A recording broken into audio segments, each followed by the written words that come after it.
Tere tulemast järjekordselt Reaalaja majanduse podcasti kuulama ja vaatama ja mina olen saatejuht Evelin Puusepp.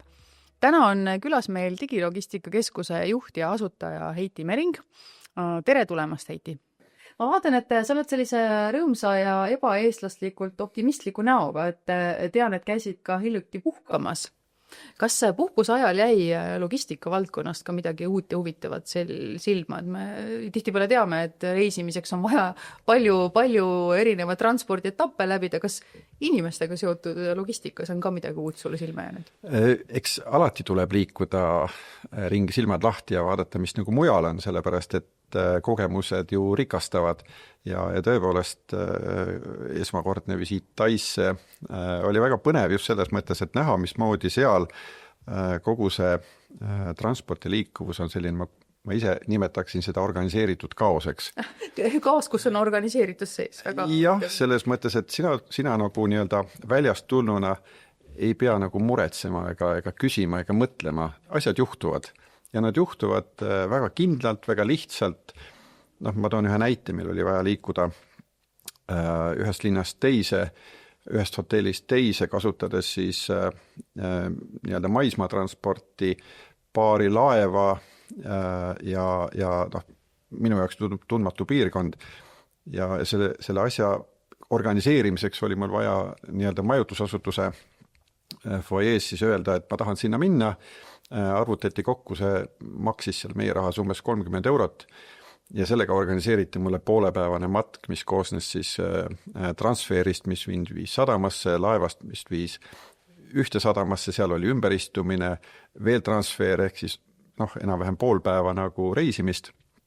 See kõik juhtus niimoodi maagiliselt, ehk siis sul ei ole mingi pileteid, sul ei ole mingisuguseid digilahendusi. Paberit ka ei antud? Mitte mingit paberit sulle pandi mingisugune kleepsrinda, mille peal oli pastakaga märgitud mingisugune sirgeldus ja selle kleepsu järgi inimesed kuskil nägid, et sa tuled, juhatati sind sinna, tänna kolmandasse kohta.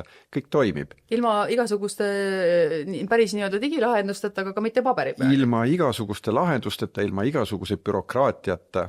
Kõik toimis. Ehk siis tegelikult saab ka nii. Me oleme harjunud mõtlema ju selle e-veolese lehtede ja transpordi valdkonnas, et liigutatakse peamiselt ju kaupu, aga see reisimise näide ja eriti see keerukus, mis sina nüüd välja tõid, on ju ehe näide sellest, et tegelikult me ise ka oleme aeg-ajalt nii-öelda kaubad, kes ise ennast liigutavad ühest riigist teise ja siin talvejoal on reisimine ju väga populaarne.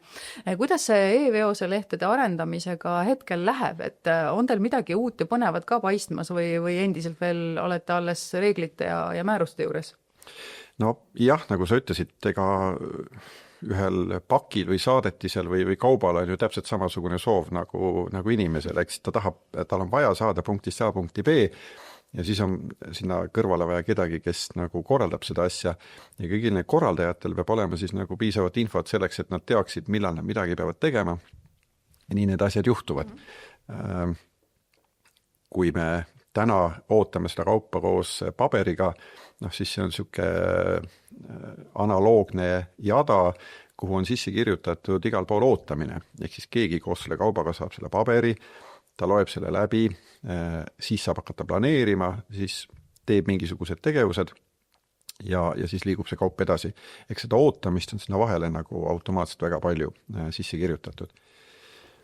Nüüd paberivabalt kauba liigutamine eeldab, et see info on kõigil enam-vähem korraga käes ja me jälgime neid sündmusi, ehk siis iga järgmise etapi korraldaja peaks teadma, et eelmine etapp on graafikus ja toimib plaanipäraselt, siis ka tema plaanid peavad paika. Ja kui see ei peaks nii olema, siis see info on talle ka ette teada ja ta saab oma plaane nagu käigu pealt muuta. Nii et see on võib-olla selline nagu üldine ja suurem muudatus. Aga kui sa küsid, et mis puudutab seda veoselehte, siis ma ikkagi räägiks pigem kauba või veosega seotud infost, selle jagamisest ja see asi liigub järjest rohkem intermodaalseks või multimodaalseks, kuidas keegi tahab öelda.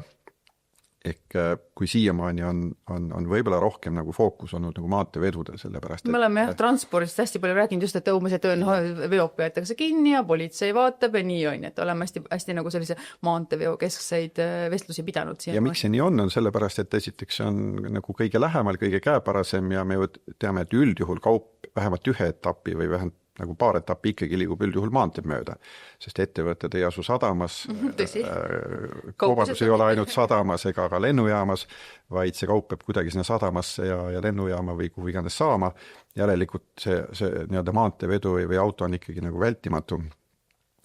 Aga et kaup sealt edasi liiguks, on vaja ka need teised veoliigid siia ära ühendada ja täna, kus me maanteevedudega oleme juba piisavalt palju tegelenud, on aeg siis ka võtta siin raudteed ja lennuveod, ehk siis luua võimekus, et seda infot jagatakse kõigi osapoolte vahel, mis iganes veoliigiga siis keegi tegeleb. See on väga huvitav, sest sinu kolleeg Kaleven ütles kenasti, et juba Euroopa Liidu tasandil erinevate nagu selliste põhimõtete kokkuleppimine võtab päris palju aega ja riigid on erinevad, ootused, soovid on erinevad. Nüüd te panete keerukust juurde, võtate erinevad veoliigid veel sisse, et kas hakkas igav, võiks küsida? Oi, seda keerukust tuleb ja ka nende ekspertidega koos, kellega me oleme ka neid reegleid ja nõudeid ja standardeid siin vaikselt arendanud, siis ka seal on selliseid üllatusi ja või isegi mitte üllatusi, aga seda nagu praktilist kogemust järjest rohkem tulnud nagu mängu ja arusaamist, et neid erinevaid kombinatsioone, kuidas seda infot siis tuleks jagada ja kokku panna ja paketeerida, on väga palju erinevaid. Ma toon ühe näite, et lihtsamalt öeldes vaadatakse seda, et kui kaup pannakse nagu auto peale, siis ta liigub, see on siis nagu üks saadetis. Väga tihti pannakse kaup auto peale, siis pannakse teine kaup auto peale, siis auto liigub kolmandasse kohta, võtab sealt kauba peale, siis liigub ta järgmisse riiki, paneb ühe kauba maha, liigub natukene edasi, võtab jälle kauba peale, ehk siis see treiler või kaubaruum ei ole ju, ta ei ole nagu pluss ega miinus ega siuke 0 või 1, et ta on kas tühi või täis. See kaup muutub kogu aeg, järelikult ka see andmemudel peab olema dünaamiline, võtma arvesse kõiki neid erinevaid etappe, erinevaid sündmuse ja väga tihti ka saadetakse näiteks, ütleme, ainult treiler laevaga üle mere või rongiga punktist A punkti B, mis tähendab seda, et meil vahepeal vaatamata sellele, et kaup laetakse nagu treilerisse, mis on maanteevedu, siis vahepeal tulevad mängu nii mereveod, raudteeveod ja need tuleb omavahel ära siduda, ehk siis raudteel on omad nõuded, omad dokumendid, merel on omad nõuded, omad dokumendid, alati ei saa neid kaupa omavahel kõrvuti panna, sest ühel või teisel maal on tegemist ohtliku kaubaga. Nagu eile just tuli jutuks merevedude puhul näiteks tsement, mis maanteed mööda liigub nagu ikka, siis merel muutub ta ohtlikuks kaubaks. Et kui laiali läheb, et siis laev on betoonist. Ehk seesama keerukus tuleb mängu sellepärast, et meil on erinevaid klassifikaatoreid, meil on vaja nagu see kaup ikkagi kuidagi üheselt ära tuvastada, millega on tegemist ja siis nagu rakendada neid reegleid. Aga täna nii palju, kui nii kaua, kuna see asi on kõik olnud paberi peal, siis paber kannatab kõik. Sa kirjutad selle koodi, sa kirjutad nimetuse, keegi loeb, kõige saab aru, aga kui see on automatiseeritud, siis peavad arvutid ja peavad süsteemid omavahel suhtlema ja need masinliid ja seda aru saama, et millega on tegemist ja kuidas siis nagu reageerida, sest need erinevad nõuded ja reeglid võtta sinna juurde ja neid arvestada. Rääksime sellest, et riigid peavad olema valmis 2027, eks ju, ilmselt siis kenal suvepäeval vastu võtma digitaalseid andmeid, aga kas see, et te nüüd seda multimodaalsust sinna lisate või sellise teema üldse sinna sellesse veoselehe valdkonda tõstate, et kas see mitte ei tee seda keerulisemaks ja siis pikenda veel omakorda tähtaega, et kas siis 2027 on üldse mingisugune number enam meie jooks või ootame 5 aastat veel, kuni te selle keerukuse kõik lahti harutate? No täna on see 2027 nii-öelda kivisse raiutud ja see otsus on nüüd paigas. Et kuni nüüd nende rakendusaktide kinnitamise oli see kuupäev natukene lahti ja ta on siin nihkunud ju tegelikult üle aasta. Siis täna on see kuupäev paigas, mis tähendab seda, et ka need riigid, kes täna on olnud nii-öelda ootel ja lükanud seda oma otsuseid edasi, täna nad ikkagi peavad siis peeglisse vaatama ja leidma lahenduse, kuidas siis see valmisolek selleks saaks tekitada. Ja ma nagu väga mures ei ole, et meil on kontaktid praktiliselt kõikide Euroopa Liidu riikidega ja kõik toimetavad, kes on kaugemal, kes on alles nagu alustanud. Kas keegi täiesti nagu magab ka nii-öelda veel võrki ja siin loodab, et äkki läheb üle? No pigem on võib-olla selline nagu koondamine, et otsitakse ressursse, otsitakse inimesi ja mõeldakse, mis moodi seda teha, aga teisest küljest need riigid, kes on enne need lahendused juba teinud, saavad pakkuda neid ka teistele riikidele ja võib-olla pigem see keerukus on see, et kuidas need erinevate riikide pädevad asutused siia siis külge ühendada, et riiklikul tasemel otsustamine on lihtne, aga natukene tuleb seda tehnilist arendust teha selleks, et erinevate riikide erinevad süsteemid siis ka siia külge panna. Aga kui me nüüd unistame, et ühel päeval, kui see kõik on valmis, millest sa räägid, mis edasi saab? Et öeldakse, et andmed on uus kuld või uus nafta, et kui me räägime ka innovatsioonist, arengust, tulevikust, et kui me nüüd ilma piirideta unistaksime, et mida me võiksime siis selle valmisoleva töö pealt edasi teha? Milliseid ärisid luua? No selleks, et ütleme nii, et kaup ei ole ju kunagi piire tundnud, kauba jaoks ei ole piire. Kui on ametlikke piire pole, siis on ju teada salateed, kus pidi neid on ju ajalooliselt veetud. Ja piirid kehtestavad ikkagi riigid ja ametnikud ja inimesed, kes peavad seal vahepeal midagi siis toimetama. Aga kaupade liikumise koha pealt, kui me saame selle info nagu kätte, siis selle info põhjal arendada uusi mudeleid, teenuseid, ongi see tulevik, mis täna on olnud puudu. Sest me täna ju alles loome digitaalse logistika turgu. Seda ei ole siiamaani eksisteerinud, sellepärast et kaup on üldjuhul liikunud paberdokumentidega, kõik on sellega rahul olnud, tööstusettevõtted toodavad midagi, ootavad oma toorainet selleks ja kõik nagu toimib. Pärast saadavad kauba välja nagu ikka. Just, aga nüüd, kui sul on võimalus saada see info või omada seda infot nagu jooksvalt, sõltumata sellest, kui kaugel see kaup sulle teele pannakse. Sisuliselt reaalajad, ma saan aru. Sisuliselt sa tead kogu aeg, et kus sinu saadetised on. See võimaldab ju oma tegevusi nagu paremini arvestada, ehk siis võtab ära teatud hirmud, riskid ja teistpidi ka andmete pealt ennustavat analüütikat teha, analüüsida oma protsesse ja teha seda efektiivsemalt. See kõik ongi see, milleni me tahame jõuda. See on väga äge, sest näiteks kui ma tellin toidukaubad on ja ma tean sellist vahemikku, millal mulle need koju tuuakse, ma saan oma päeva planeerida, ma saan oma käimisi planeerida, reeglina võiks keegi kodus olla, eks ju. Et see on elu märksa lihtsamaks teinud, et mis siis logistika valdkonnas lihtsamaks läheb, kui me kõike seda juba teame? Toidukaupade näide, see võiks ju vastastikku olla. Eks sul on vaja tellida seda kaupa. Täna sa teed tellimuse ja sa oled sõltuv sellest, et sa pead ootama, millal see sulle kohale tuuakse. Mõnikord öeldakse, et täna ei saagi. Tegelikult võiks olla ju kahepoolne, et sina ütled, mis ajaks sa tahad saada, sina planeerid oma aja enda järgi ja see kuller või kohale toimetaja teab arvestada siis selle järgi, millal sulle sobib. Ja sina tead, et tema on graafikus ja võib-olla tema teab, et sa siis kaotad, et seda infot nagu paremini jagada. See on suurepärane. Tihtipeale on ka see, et täna minu kogemus vähemalt sellise kaubandusega on see, et kraam kipub jõudma nagu varem koju, et nad helistavad juba ette, et kuule, et me oleme kuidagi, ma ei tea, kas siis on autojuhid head või on logistikasüsteemi head, aga tihtipeale helistatakse mõnikord isegi pool tundi enda, et me juba oleme siin kohal uksed, aga ega ta jumeti kodus ei ole. Jah, ütleme nii, et kullervedude või selliseste poest kaubatoomistega, võib-olla on neid probleeme vähem, sellepärast, et sul on üks konkreetne rakendus, sa suhtled oma tellijaga ja sa oled ühes keskkonnas. Ühes linnas isegi? Jah, sa tellid kas Selverist või sa tellid kuskilt mujalt, sa oled nagu ühes inforuumis, ühes äpis, ütleme nii. Kui me räägime nüüd sellest, et need samad kaubavedajad, kes toimetavad rahvusvaheliselt, kõik need autojuhid ja kes peavad kokku puutuma ja toimetama väga paljude ettevõtetega, siis nende puhul on see ju pilt märksa keerulisem.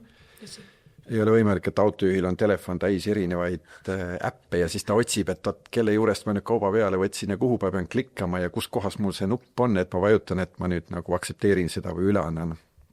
Et kindlasti on siin vaja nagu lahendusi, mismoodi ka see oleks universaalsem ja kõik need vedajad, tuleb see poolakas siia ja tal on oma Poola äpp, millega Eestis pole võib-olla midagi teha, aga et igal juhul on vaja see kaup nagu vastu võtta või üle anda.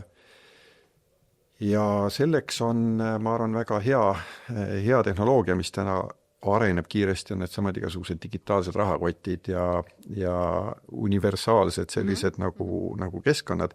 Ütleme nii, et kui sa lendad täna, siis kõik ju kasutavad oma seda võimalust, et sa laed alla digitaalse lennupileti, lähed lennuki peale, piiksutad seda kuskil all ja sul ei ole mingit pabereid vaja ja kõik toimib nagu väga hästi ja tõmbata omale Apple'i või Androidi walletisse ja kõik nagu toimib. Absoluutselt, ja äpimajandus on täna ju selline, et kui sul on pass ja telefon nendes riikides, kus passi siis nõutakse, siis sa võid reisida kus iganes sa tahad, on ju.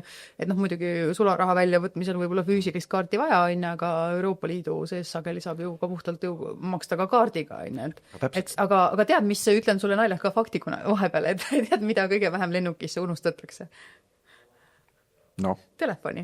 Sest inimeste jaoks on see käepikendus, et mütsid, sallid, kindad, kotid, need jäävad endiselt, isegi meil viimase lennu peal keegi jättis oma kaelapadja maha, on ju. Aga telefoni väga harva, et selles mõttes see sinu näide nendest äppidest on väga hea, sest me oleme nende telefonidega niivõrd palju seotud, et ilma selleta me ei kujuta täna elu ettegi ja kõik koondubki sinna sisse juba, eks ju. Ja tegelikult võiks seal telefonis olla ju sinu juhiload, sinu isikut tõendavad dokumendid ja kõik. Mina olen teinud siiamaani passist pildi lihtsalt, aga see võiks olla minu jaoks tulevik küll.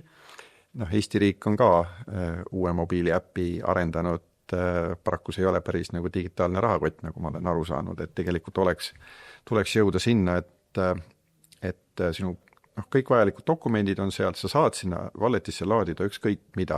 On need siis saatedokumendid, veokirjad, mingid sertifikaadid, arved, mida iganes sul on nagu tee peal vaja, kui sa kuhugi lähed. Just. Ja see on sinu nagu põhimõtteliselt digitaalselt kaitstud keskkond, ta on turvatud ja loomulikult on seal see pool, et need allikad, kuhu nad siis nagu viitavad, peavad olema samamoodi nagu kontrollitud. Aga mis on selle digitaalse rahakoti või walleti nagu eelis on see, et sa saad kõik need asjad kaasa võtta ka siis, kui sa ei ole võrgus. Ehk siis see offline lahendus. Sest paraku ka Euroopas neid valgeid laike kaardi peal, kus sul ei ole ei mobiililevi ega andmesidet on siiski palju ja kui sul on mingisugune, ma ei tea, autojuhi rakendus, mis on nii-öelda tavaline mobiiliäpp, ta lihtsalt ei tööta, ta ei saa neid dokumente kätte, kui parasjagu ei ole võrku. Nii et selline offline lahendus. Ega neid valgeid laike on siin Tallinnaski võid leida, kui natuke paksemad seinad, võib-olla mõnel majal on siis ka alati ei õnnestu võib-olla esimese hooga kõnet välja vedada. Aga veel võib-olla paku neid ideid või mõtted, et nagu ma küsisin, et kui see kõik see suur imeline maailm valmis on, et mis võiksid olla need uue aja ärid, mis andmete pealt tekivad, et kunagi me siin, mis enne ka siin rääkisime saate väliselt, et kunagi Uber tuli täiesti mitte kuskilt, eks ju. Korraga oli mingi selline teenus. Boltil oli natuke juba nii-öelda turgu ees, on ja me umbes teadsime, mis see on, kes kasutas Uberit, kes see kasutanud, on Tallinnast väga populaarseks ei saanud. Et Bolt tuli on ja täna me ju vist ilmselt väga paljud inimesed ei kujutagi ette ilma Boltit oma elu, eks ju. Jah, ega kaubavedudel on samamoodi räägitud sellisest lahendusest nagu taksonduses kunagi tuli, aga ma arvan, et Euroopa turg vähemalt ei toeta seda just sellepärast, et meil on ikkagi logistikud, kes korraldavad ja inimesed, kes vastutavad selle eest. Küsimus ei ole selles, et milline vedaja sul on või kes autojuht on, sellepärast, et peab olema keegi, kes võtab selle vastutuse, sest ütleme, sina näiteks mingi ettevõtte esindajana toimetad omas valdkonnas, sa ei pea teadma kogu seda tarneahela keerukust, nõudeid, reegleid, mingit sertifikaate ja lubasid. Seal ongi igal ühel on ikkagi oma roll ja omad nõuded. Ja keegi peab siis haldama ka need nõuded ära selleks, et kaup, mida sa tahad, jõuaks sinuni või vastupidi, sinu kaubad jõuaksid siis tellijateni, arvestades kõiki neid reegleid, sest keegi ei taha, et sinu kaup peab kuhugi, ma ei tea, tolli kinni või mingite muude piirangute taha, et oleks kõik need nii-öelda nõuded ja load ikkagi täidetud. Ja see puudutab ka ju vedajaid, ehk siis ka vedajatel peavad oma load, sertifikaadid olema ja väga paha, kui sa paned kauba teele mingisuguse transpordiga, mis kuskil poole tee peal kinni peetakse, sellepärast et vedajalt tema enda tööks vajalikud mingid load puudub.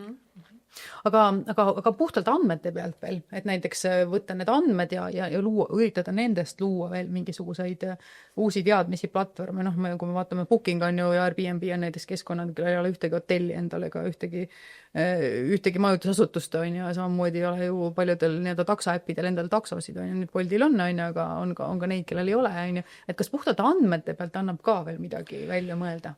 Annaks kindlasti, ma arvan, et ka seda usaldusteenust võib-olla parandada, annab andmete pealt päris korralikult, kui nüüd ühendada ära ka need erinevad registrid, ütleme nii, et väga selline nagu trendikas teema on see nii-öelda KYC või tunne oma klienti. Sest äri tegemises on meil terve rida nii-öelda piiranguid või nõudeid, millega tuleb arvestada. Ja need andmed sinu partnerite kohta on täna ju pigem nagu kättesaamatud. Ehk sa ei tea tegelikult, kui sul tuleb uus klient, tahab sult midagi tellida või sa tahad mingit veoteenust osta, sa ei tea tingimata selle ettevõtte tausta.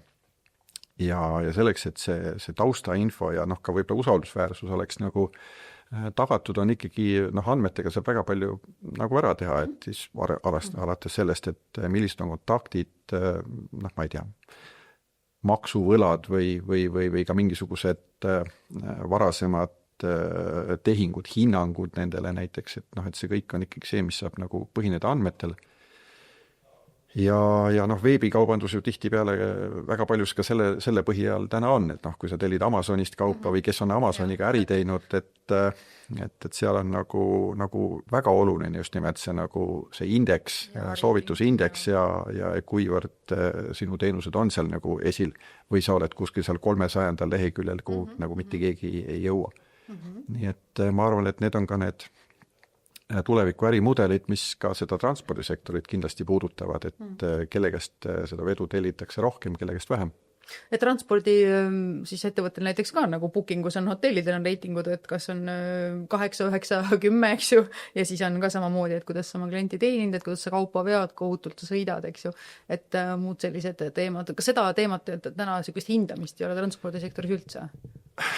Eks kindlasti on suus-suhu soovitused nagunii. On suus-suhu soovitusi, on kindlasti ka äppe, meil on ju ühel või teisel moel need ka veobörsid täna, mis eksisteerivad, mis neid veoteenuseid nagu vahendavad.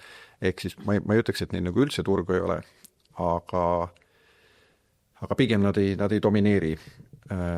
Ja võib-olla ka üks põhjus, miks nad ei domineeri, on see, et seesama ettevõtete hirm. Väga paljud transpordiettevõtted ei julge võib-olla ka seda digitaliseerimist ette võtta, sest nad kardavad seda sama läbipaistvust, nad kardavad, et nende kohta saadakse nagu liiga palju infot, ehk siis see hirm on see, mis täna nagu ka võib-olla natukene kogu sellele arengule vastu töötab. Ja eks on see piitsa ja prääniku teema, et nõuded on need, mis nagu käsivad ja need nõuded natukene ka juhivad seda turgu, aga need nõuded tihtipeale tulenevadki jällegi nagu mingitest ärilistest vajadustest võib-olla suuremast pildis, et EFTI või elektrooniline kaubaveo teabemäärus ei ole ju ka sündinud selleks, et nüüd riikidel oleks nagu hirmus vajadusel mingeid täiendavaid nõudeid kehtestada või nagu teha vedajate elu keerulisemaks, vaid ikkagi sellepärast, et selles nähakse nagu majanduslikult kasu. Ja kui ettevõtted ise ei näe seda, siis see nagu nõuetena pannakse kohustusena, lootes, et tegelikult et kui nõuded kehtivad kõigile võrdselt ja kõik tulevad sellega kaasa, siis on kõigil võrdselt hea. No siis võib-olla ka niimoodi, et turg on veidi korrastub, et need, kes võib-olla kardavad seda läbipaistvust ja nuhkimist või sellist muretsevad, et kas riik teab minust liiga palju, et siis tihtipeale turg ka korrastub, eks ju. Aga millal kaupade vedu üldse ära lõpeb? Et me siin eile enne naljatasime ka sel teemal, et olla ka hiinlased uue asja välja leiutanud, et kuidas siis liigutada inimest ühest kohast teise, nii et vahepeal ei peagi transporti kasutama. Et mis sa sellest üldse arvad? Et teleporteerumine kui uus teema, eks ju.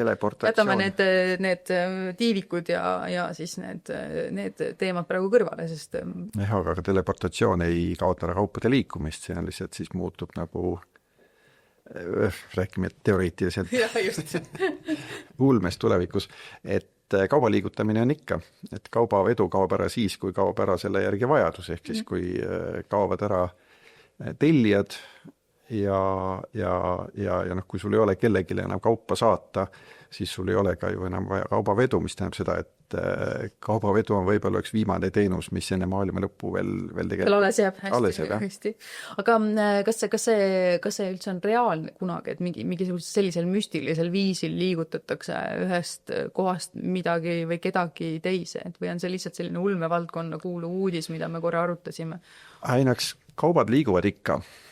Mis maailmas täna toimub, on see, et nagu täna räägitakse palju nendest erinevatest tariifidest ja kindlasti on täna nagu maailma majandus suurte muutuste ja sellises tõmbetuules, mis teistpidi ma ütleks, et on jällegi vesi meie veskile, sellepärast et need igasugused muudatused tariifides ja muudes tingimustes ikkagi nagu eeldavad seda, et kui sul on andmed olemas, kui sa oled siis nii-öelda digitaalne, siis sul on oluliselt lihtsam nendega nagu kohaneda, leida alternatiivseid teid, leida alternatiivseid kanaleid, ehk siis kui ma ei tea, ütleme, et sellise suurema transpordikoridoris üks riik võtab kätte, hakkab seal jonnima, kehtestab mingisugused, mis iganes oli, tariifid, teemaksud, mida iganes, siis tarneahelad ju väga ruttu kujunevad ümber.